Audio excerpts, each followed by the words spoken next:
Hi, and welcome to today's video. Today we're going to look at the language of hypothesizing, the words and phrases that we use when we want to hypothesize. And we're going to do it based around one of my favorite places in Ireland, the Dingle Peninsula. We're going to look at some dwellings that were built over 1,000 years ago. And that kind of begs the question, what could have possessed them to live in such a remote area? We might reasonably assume that its proximity to the sea might have meant that they could feed themselves relatively easily, go fishing and things like that. Certainly when I was there recently, I saw a lot of lobster pots. Another line of argument is that they were offered some sort of protection. Because of the high cliffs, it would have saved them, it would have given them some protection from the marauding Vikings who were known to attack the coast back in the day. Another question is what the beehive structures were used for. There's one theory that suggests that they were used by monks who used them for solitude so that they could go and contemplate life.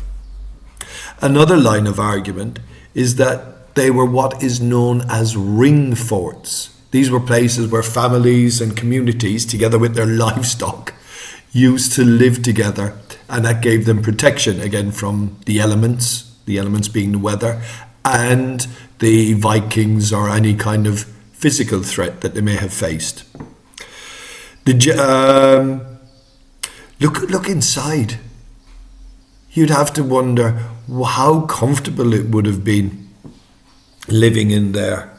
It's anybody's guess how comfortable it was.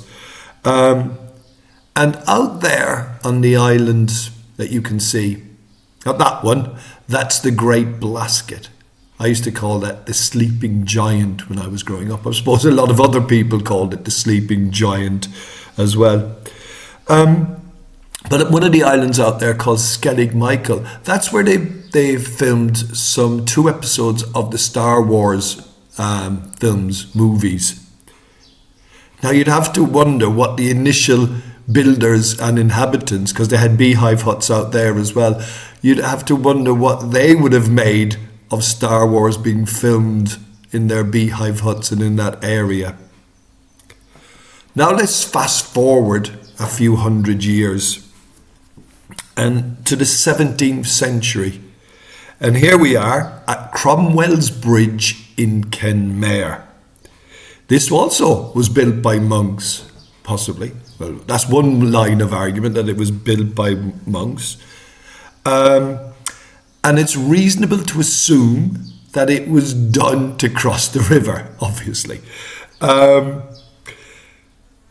But as Cromwell, it has been proven that Cromwell actually never visited the area.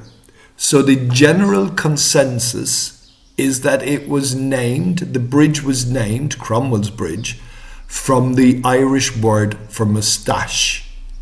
So that was changed to be Cromwell's Bridge. Okay, I hope you liked this video. And if you did, give it a thumbs up.